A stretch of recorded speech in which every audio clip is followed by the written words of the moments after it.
It's time to take a look through the front pages, and Florence Villamino is with us this morning. Hi. Morning, Flo.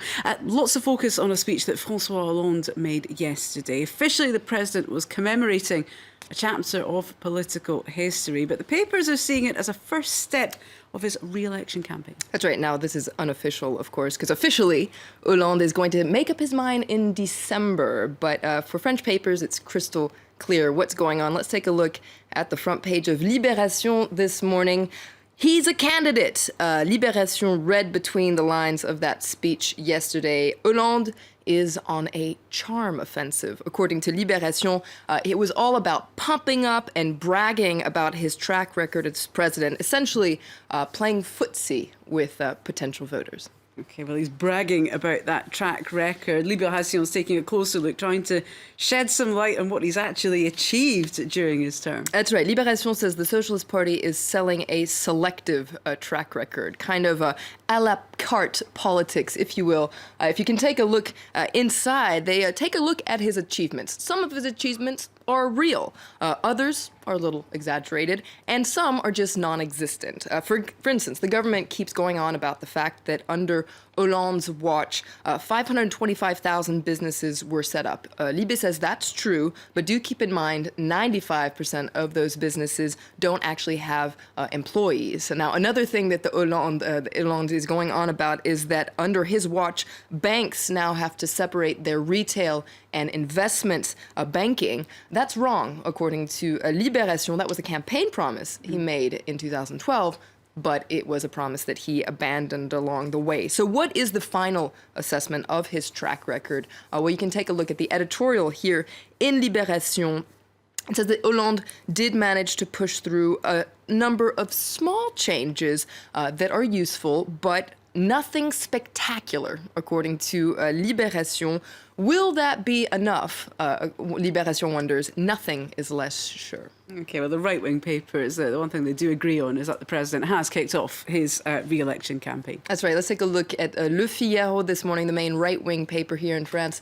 You can see they're talking about how the candidate Hollande has hit the campaign trail, this despite his despicable opinion ratings, and Le Figaro is quite disappointed. Le Figaro is not a fan of Hollande. Keep that in mind while we take a look at their editorial today, lashing out against his self-interested, egocentric speech yesterday. Those are Le Figaro's words, not mine. You can see they're saying it's too early and too late at the same time, too early to inflict such a horrible speech on voters, that's what Le Figaro says, and too late to really make any significant effort towards a comeback, though. That's what Le Figaro says. What does Le Figaro think about Hollande's track record? Not very many nice things.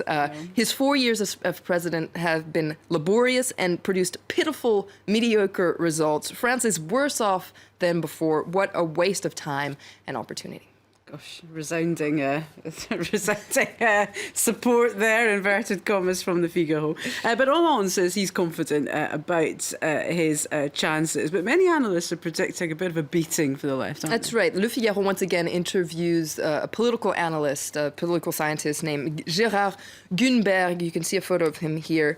He says that the defeat of the left is inevitable, and not only in next year's presidential election, also he predicts a serious defeat in the next legislative elections for the left as well. He says that essentially the problem is that the Socialist Party in general, and François Hollande in particular, didn't manage to complete the so-called social liberal metamorphosis. And he says not only did they not complete it, they're not really ready to do so either.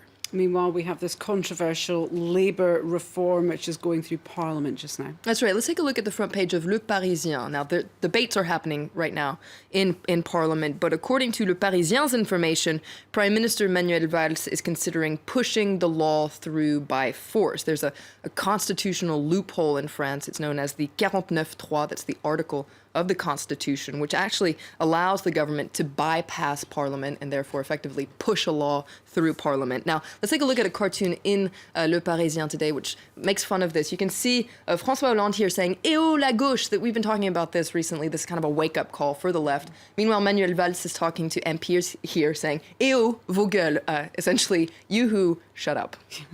And let's just finish up on the right wing. Candidates for the presidential primary also gearing up for battle there, but there are bitter discussions over what form this primary scheduled for November should take. That's right. Should it be a paper vote? Should it be an electronic vote? These are questions that are still up in the air. You can see here, this is an article in L'Opinion that says that Nicolas Sarkozy has decided to let French citizens abroad participate in a paper vote. This going against an initial decision to have it be an electronic vote, and in doing so, he's seriously starting to grate on his rival's nerves, to put it nicely. Now, Sarkozy is very confident that he's going to win this primary, even though opinion polls actually put his rival Alain Juppé in the lead. Where does this confidence come from? You can read more about it here in L'Obs. It points out that Sarkozy is currently on a book tour. His book, La France pour la vie, is quite a success. It even sparked some mini riots in superstores where he's selling them. And so he's been pumped up by his fans, which has led him to this delusion. And you can see here L'Obs